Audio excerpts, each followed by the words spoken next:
আসসালামু আলাইকুম। আমাদের দেশের হুজুররা মানে বেশিরভাগ হুজুররা বা বিশেষ করে আহলে হাদিস টাইপ যারা তাদেরকে দেখলাম যে এই যে ইরান আমেরিকায় যুদ্ধে ইরান রে খালি ইরান শিয়া শিয়া ইরান কাফের করে একবার মুখে ফেনা তুইলা ফেলাইছে। আচ্ছা, এই কাফের দেশের কিছু নমুনা দেখি। এই যে যখন ডোনাল্ড ট্রাম্প যখন এই যে আজকের সকালে আমাদের এখানে তো সকাল মানে ভোর রাত আর কি, তখন যখন ওই সিজ ফায়ার ঘোষণা করছে ওদের 10টা মাইনা, তখন ওই কাফের দেশের নাগরিকেরা কি করছে, আপনার এই আল্লাহু আকবার ধ্বনিতে একেবারে পুরা সবকিছু প্রকম্পিত করে ফেলাইছে। আর কাফের দেশের যে খমিনিয়া ছিল, মানে আমাদের দেশের হুজুরদের মধ্যে আর কি তারা কাফের। আমাদের এখন যে খমিনি ছিল, খমিনি কিন্তু হজরত হোসাইনের বংশধর। এই এখন ওই খমিনির মাথায় যে পাগড়ি থাকে, কালো পাগড়ি, সম্ভবত ওইটাই আর কি নির্দেশ করে যে তারা রসুলের বংশধর। এখন মানে আমরা দেখলাম যে আমাদের এখানে একটা হুজুর, একজন হুজুর বাংলাদেশে, সে বলতেছে যে আল্লাহ যদি খমিনিরে যদি জান্নাত দেয় তাহলে আমি সেই জান্নাতে যাব না, আমি সেই জান্নাত ফালাই দিয়ে এসে বিক্রি করে দিয়ে এসে আমি জাহান্নামে চলে আসবো। নাউযুবিল্লাহ, কত বড় স্পর্ধা! মানে আল্লাহর সিদ্ধান্তের উপরে তাদের কোনো আস্থা নাই। আল্লাহর চাইতে বেশি বোঝে এই সমস্ত হুজুররা। আল্লাহ কি বলছে? আল্লাহ বলছে যে তোমরা তোমাদেরকে যখন জাহান্নামের আগুন থেকে মুক্তি দিয়া জান্নাতে প্রবেশ করানো হইলো, তোমরা সফল হয়ে গেলা।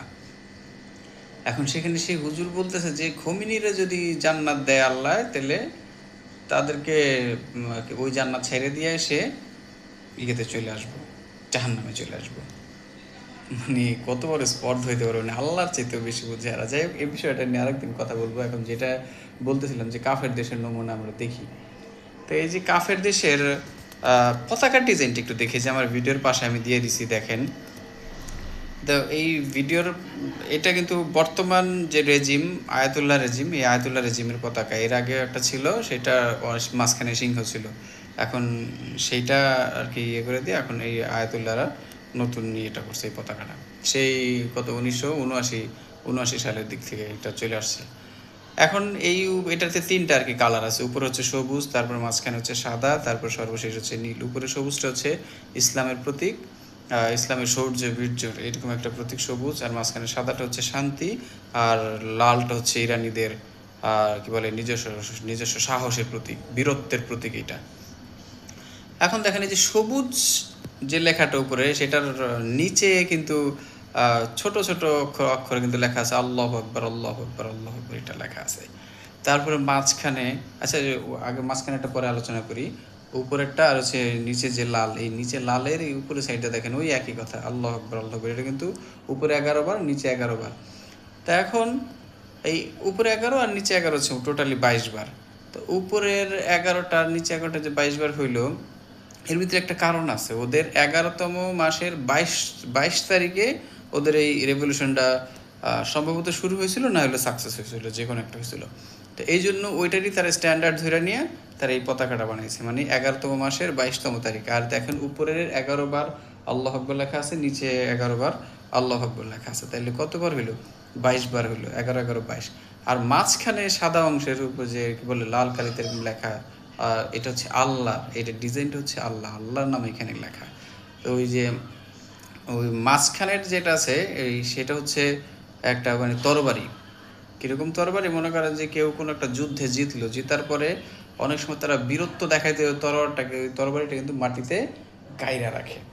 তো এরকম এই মাটিতে গাড়ন্ত অবস্থায় তরবারি, আর তার তার দুই পাশে কি বলে ওই যে অর্ধচন্দ্রাকৃতির ইয়েটা, মানে অর্ধচন্দ্রের ডিজাইন দিছে।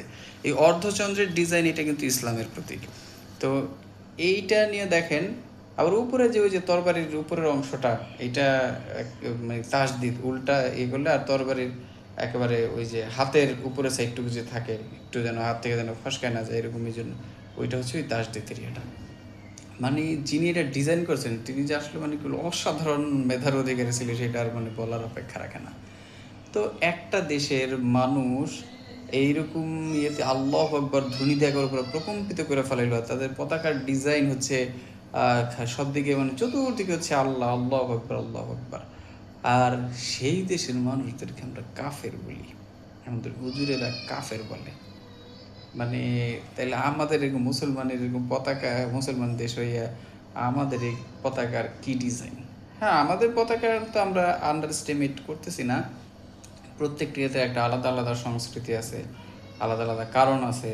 এখন আমাদের এই অনুযায়ী আমাদের এটা ঠিক আছে, কিন্তু ওদের সব কিছুতেই আল্লাহর ইয়ে লেখা আছে। আল্লাহ, ওরা আমাদের এখানে হজ করে, আমাদের কি বলে ওই যে মক্কা মদিনা যে ওরা হজ করে, আমাদের কোরআন ওরা পরে, সব কিছুই ঠিক আছে, তাদেরকে তারা কাফের ফতোয়া দেয়।